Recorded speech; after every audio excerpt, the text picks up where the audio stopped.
রোজা আসছে আমাকে ভদ্র বানানোর জন্য, রোজা আসছে আমাকে নেককার করার জন্য, রোজা আসছে আমাকে মুত্তাকি বানানোর জন্য, রোজা আসছে আমাকে নামাজি বানানোর জন্য, রোজা আসছে আমার মুখটাকে সংযত করার জন্য, কন্ট্রোল করার জন্য, আমার চোখটাকে কন্ট্রোল করার জন্য। আমি হারাম জিনিস দেখবো না, খারাপ জিনিস দেখবো না। রোজা আসছে আমাকে ট্রেনিং দেওয়ার জন্য। এই শিক্ষা যদি রমজানের রোজা থেকে আপনি নিতে পারেন, আর রমজান মাস শেষে আপনি যদি চোখে আঙ্গুল দিয়ে দেখাতে পারেন, নিজের বিবেকের কাছে উত্তর দিতে পারেন যে রোজার মাস রোজা রেখে, রমজান মাস আমি সিয়াম সাধনা করে, তাকওয়া চর্চা করে আমি অমুক বদভ্যাস ছাড়ছি, অমুক খারাপ কাজ ছাড়ছি, অমুক ভালো কাজটা ধরছি, আগে নামাজ নিয়মিত পড়তাম না, এখন 5 ওয়াক্ত নামাজ শুরু করছি। যদি রমজানের পরেও এগুলো আপনি ধরে রাখতে পারেন, তাহলে আপনি আল্লাহর শুকর আদায় করবেন যে আপনার রোজা আল্লাহর কাছে কবুল হয়েছে। রমজান হলো ইমানদারের আমল এবং ইবাদতের বসন্তকাল। বছরের 11 মাস আমাদের যে ইবাদত বন্দেগীতে ত্রুটি থাকে, বিচ্যুতি থাকে, যে পরিমাণ ঘাটতি থাকে, সে সকল ত্রুটি, বিচ্যুতি এবং ঘাটতিগুলো পূরণ করার এক সুবর্ণ সুযোগের নাম হলো রমজান মাস।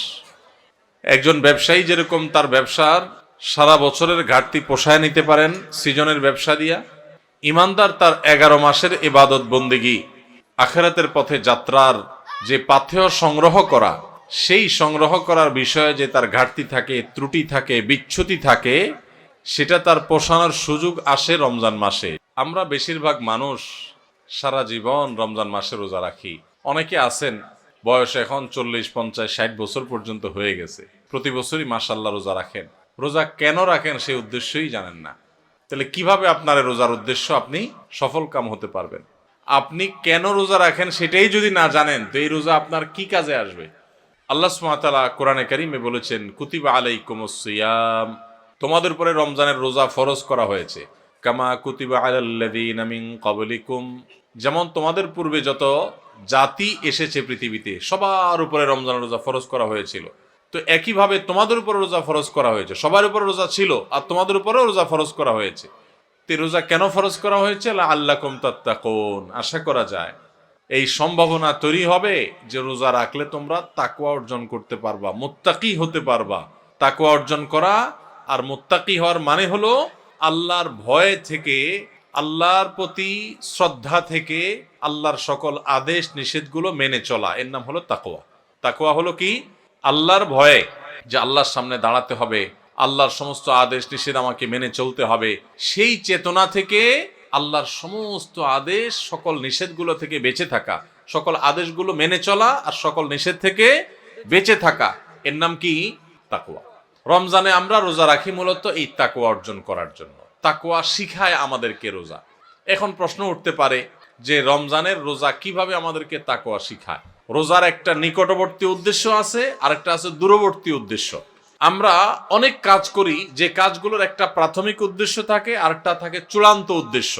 যেমন আপনি এখান থেকে রিকশায় উঠেছেন, রিকশায় উঠে আপনি মেইন রোডে যাবেন, বাড্ডা যাবেন, আফতাবনগর গেইটে যাবেন, রিকশা উঠেছেন। আপনি আসলে বের হয়েছেন, আপনার মতিঝিলে কোনো কাজ আছে। তো আপনি যে রিকশায় উঠছেন, আপনাকে কেউ যদি জিজ্ঞাসা করে কই যাচ্ছেন, তখন এটার দুইটা উত্তর হতে পারে। একটা হতে পারে ভাই রিকশায় চড়ছি, রিকশায় করে আফতাবনগর যাব, বা রিকশায় করে বাড্ডা পর্যন্ত যাব। আরেকটা উত্তর হতে পারে ভাই মতিঝিল যাব, কারণ মতিঝিলে আপনি যাবেন, ওইটাই মূল উদ্দেশ্য। তো মতিঝিল গেলেও রিকশায় তো আর মতিঝিল যাবেন না, রিকশায় আপনি মেইন রোড পর্যন্ত যাবেন, এরপরে বাসে সিএনজিতে করে আপনি বা অন্য কোনো কিছুতে করে আপনি মতিঝিল যাবেন। তো এই যে রিকশায় করে আপনি প্রথম একটা জায়গায় যাবেন, এরপরে আরেকটা গাড়িতে করে আপনি আপনার মূল জায়গায় যাবেন। এই মূল জায়গায় যাওয়াটা হলো চূড়ান্ত লক্ষ্য, আসল উদ্দেশ্য, শেষ উদ্দেশ্য। আর প্রাথমিক উদ্দেশ্য হলো ওই যে মেইন রোড পর্যন্ত যাওয়া। ঠিক একইভাবে রমজানের রোজার দুইটা উদ্দেশ্য আছে। কয়টা উদ্দেশ্য আছে? একটা হলো প্রাথমিক উদ্দেশ্য, আরেকটা হলো ফাইনাল উদ্দেশ্য। প্রাথমিক টার্গেট, প্রাথমিক লক্ষ্য হলো রমজানের রোজার, এর মাধ্যমে আমরা তাকওয়া অর্জন করব, মুত্তাকি হইতে পারবো। আর রোজার শেষ টার্গেট, চূড়ান্ত লক্ষ্য এবং যেখানে শেষ পর্যন্ত যেতে চাই, ওই যে শেষ গন্তব্য যেরকম মতিঝিল যাওয়া, এরকম রোজার শেষ গন্তব্য হলো আল্লাহকে সন্তুষ্ট করে জান্নাতে যাওয়া। এটা হলো রোজার শেষ উদ্দেশ্য, ফাইনাল উদ্দেশ্য। এখন প্রাথমিক উদ্দেশ্যটা যদি আপনি অর্জন করতে না পারেন, তাহলে ফাইনাল উদ্দেশ্যে কখনো আপনি যেতে পারবেন? আপনার মতিঝিলে যেতে হলে আপনাকে মেইন রোড পর্যন্ত আগে মেইন রোড পর্যন্ত যদি আপনি যেতে না পারেন তাহলে মতিঝিলে যেতে পারবেন। ঠিক একইভাবে রমজানের রোজা থেকে আগে আপনাকে মুত্তাকি হইতে হবে, আগে তাকওয়া অর্জন করতে হবে। রোজা রাখছেন, মুত্তাকি হইতে পারেন নাই, রোজা রাখছেন, তাকওয়া অর্জন করতে পারেন নাই, তাহলে আপনার ওই মেইন রোড পর্যন্ত যাওয়া হয় নাই। অতএব মতিঝিল পর্যন্ত যাওয়া অর্থাৎ জান্নাত পর্যন্ত যাওয়া, আল্লাহর সন্তুষ্টি লাভ, সেটাও অর্জন হবে না। আমি কি বুঝাইতে পারছি ভাইরা আমার? তাহলে এই যে রমজান আসছে, রোজা আসছে, প্রতি বছরই তো আমরা আলহামদুলিল্লাহ বেশিরভাগ মানুষই তো রোজা রাখি। আমাদের নিজেদেরকে জিজ্ঞাসা করতে হবে, রোজার যে প্রাথমিক উদ্দেশ্য আছে সেটা আমি হাসিল করতে পারলাম কি পারলাম না। যদি আমি রোজার প্রাথমিক উদ্দেশ্য হাসিল করতে না পারি, তাহলে রোজার আসল উদ্দেশ্য যে আল্লাহকে খুশি করে জান্নাতে যাওয়া, সেটা কোনোদিনই অর্জন হবে না। এবার তাহলে আমাদের হিসাব মিলাইতে হবে যে রোজা রাখার পর আমি মুত্তাকি হইতে পারছি কিনা। আসেন একটু আমরা হিসাব মেলানোর চেষ্টা করি ভাইরা আমার। রমজানের রোজা রেখে আপনি যদি অন্যায় কাজ ছাড়তে পারেন, গুনাহের কাজ ছাড়তে পারেন, পাপের কাজ ছাড়তে পারেন, আল্লাহর সমস্ত আদেশগুলো মেনে চলতে পারেন, আপনি রোজাদার। রমজানের সম্মান, রমজানের মর্যাদা রক্ষা যদি আপনি করার চেষ্টা করেন, তাহলে বুঝতে হবে আপনার ভিতরে ওই যে তাকওয়া, আল্লাহর ভয়ে, আল্লাহর নির্দেশ মানা, আল্লাহর নিষেধ থেকে বেঁচে থাকা, এই চেতনা আপনার মধ্যে একটু একটু করে জাগতেছে।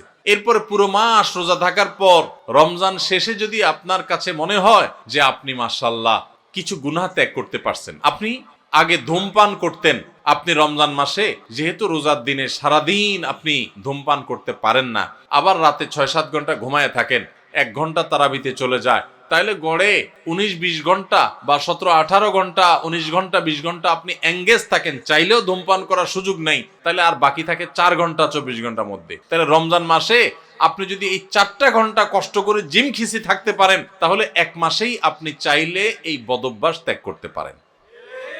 ভাইরা আমার, অনেক খারাপ জিনিস আছে যেগুলো চাইলেই কিন্তু আমরা ত্যাগ করতে পারি এই রমজান মাসে। রমজান মাসে এই হারাম জিনিসগুলো, এই খারাপ জিনিসগুলো যদি আমরা ত্যাগ করার চেষ্টা করি, আমরা যদি পরিকল্পনা করি, রমজান শেষ হয়ে গেছে, আমি একটা খারাপ জিনিস ছেড়ে দিতে পারলাম। আপনি ধূমপানটা ছেড়ে দিতে পারছেন। আপনার আগে মুখ খারাপ হতো, রমজান মাসে না, রোজা থেকে আমি মুখ খারাপ করতে পারি না, রোজা আসছে আমাকে ভদ্র বানানোর জন্য, রোজা আসছে আমাকে নেককার করার জন্য, রোজা আসছে আমাকে মুত্তাকি বানানোর জন্য, রোজা আসছে আমাকে নামাজি বানানোর জন্য, রোজা আসছে আমার মুখটাকে সংযত করার জন্য, কন্ট্রোল করার জন্য, আমার চোখটাকে কন্ট্রোল করার জন্য।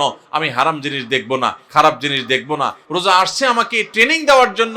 এই শিক্ষা যদি রমজানের রোজা থেকে আপনি নিতে পারেন, আর রমজান মাস শেষে আপনি যদি চোখে আঙ্গুল দিয়ে দেখাতে পারেন, নিজের বিবেকের কাছে উত্তর দিতে পারেন যে রোজার মাস রোজা রেখে, রমজান মাস আমি সিয়াম সাধনা করে, তাকওয়া চর্চা করে আমি অমুক বদভ্যাস ছাড়ছি, অমুক খারাপ কাজ ছাড়ছি, অমুক ভালো কাজটা ধরছি, আগে নামাজ নিয়মিত পড়তাম না, এখন 5 ওয়াক্ত নামাজ শুরু করছি। যদি রমজানের পরেও এগুলো আপনি ধরে রাখতে পারেন, তাহলে আপনি আল্লাহর শুকর আদায় করবেন যে আপনার রোজা আল্লাহর কাছে কবুল হয়েছে।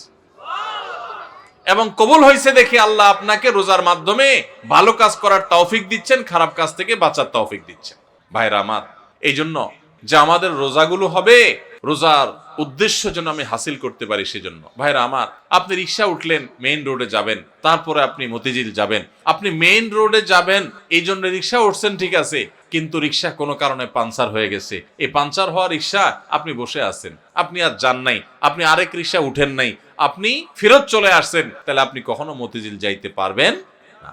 রমজান মাসে রোজা রাখার পর একটা গুনাহ হয়ে গেছে, এটা হলো চাকা পাঞ্চার হওয়ার মতো, সামনে আগাইতে পারলেন না। তাকওয়া চর্চা করার কথা, গুনাহ এবং হারাম কাজ ছাড়ার কথা, বদভ্যাস ত্যাগ করার কথা, কিন্তু আপনার ত্যাগ করতে পারেন নাই, তাহলে আপনি ওই যে চাকা পাঞ্চার হয়ে যাওয়ার মতো থেমে থাকবেন না, আরো সামনে অগ্রসর হবেন, আরো শক্তিশালী ভাবে অগ্রসর হবেন। ভাইরা আমার, জীবনটা খুব সীমিত বাবারে, অনেক সংক্ষিপ্ত জীবন, দেখতে দেখতে জীবন পার হয়ে যায়। যারা বয়স 30-40 হয়ে গেছে বা আরো কম বেশি আছে, একটু চোখটা বন্ধ করে শৈশবকে একটু চিন্তা করেন, দেখবেন কদিন আগে আপনি ছোট বাচ্চা পোলাপানের মতো হাঁটাহাঁটি করছেন। এই যে পোলাপান ছুটাছুটি করতেছে, এদের মতো কয়দিন আগে আপনি ছিলেন। দেখতে দেখতে 40, 50, 60, 70, 80 বছর জীবন অনেকের পার হয়ে গেছে। বাকি যে কয় বছর আছে এটাও দেখতে দেখতে চলে যাবে। সব পড়ে থাকবে, আপনার ব্যবসা বাণিজ্য, আপনার সংসার, আপনার ঘরবাড়ি, আপনার দোকানদারি, ভাইরা সব থেকে যাবে, শুধু আপনার সাথে আপনার আমলগুলো যাবে। নেক আমল করবেন তো অনন্ত অসীম কালের জান্নাত, আর বদামল করবেন অনন্ত অসীম কালের জাহান্নাম। ভাইরা আমার, সেজন্য রমজান আসছে আমাদেরকে পরিশুদ্ধ করার জন্য, আমাদের মুত্তাকি বানানোর জন্য। মুত্তাকি হব তো ইনশাআল্লাহ, হারাম কাজ ছাড়বো তো ইনশাআল্লাহ। আসুন্নাহ ফাউন্ডেশন, উম্মার স্বার্থে সুন্নাহর সাথে।